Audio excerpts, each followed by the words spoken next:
Ndeko bolanda lisolo malamu o bozali komona ezali chargé de mission ya papa Simo Kimba Nkiangani lelo le 5 novembre 2021. Après makambo nyonso tozoyoka oyo bokechu na lingomba ya nkamba me nalingi bomona nalakisa bino bolanda lisolo na bokebi botala ba image to video oyo apo salimba oyo chargé de mission ya papa Simo Kimba Nkiangani azotindela ngana makambo azokomela ngai na lakisa bino mo botala niveau bino mo bolanda to fungula WhatsApp. Ok, na oklika ngo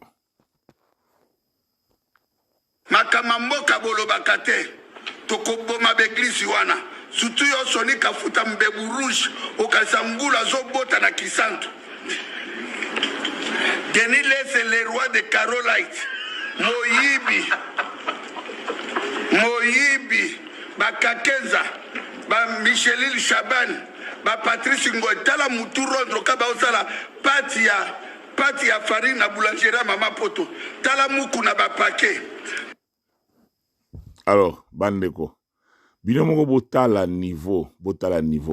Et puis botala makamba komelinga asabino makomelinga zonga kuna. Tala. Likwana bakomi quelque chose ne tourne plus dans la tête de ces messieurs.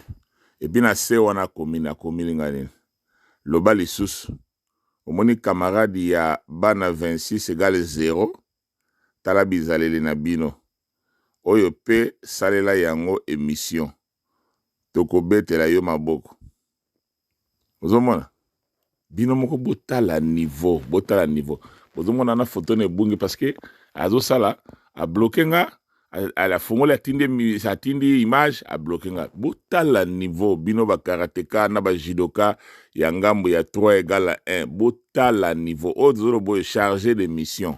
Hein? Papi yokoto chargé de mission. Yeyo chargé de mission. Apo Salimba. Botala niveau. Hein? Babangi bokechukuna akoti bango ba confinement batapoto bakoti ba confinement botala niveau atabino moko oh vraiment soki boyoki kanda te siko boye bisangana no bata mutu aboye tango zoluka bato bazo fingisa papa Simo Kimba Nkiangani mais botala niveau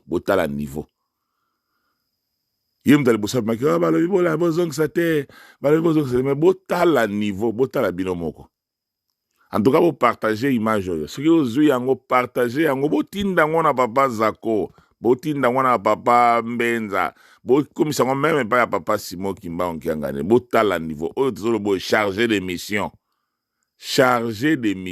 Yeyo. Tala matumboli. Hein? Vraiment da mawa.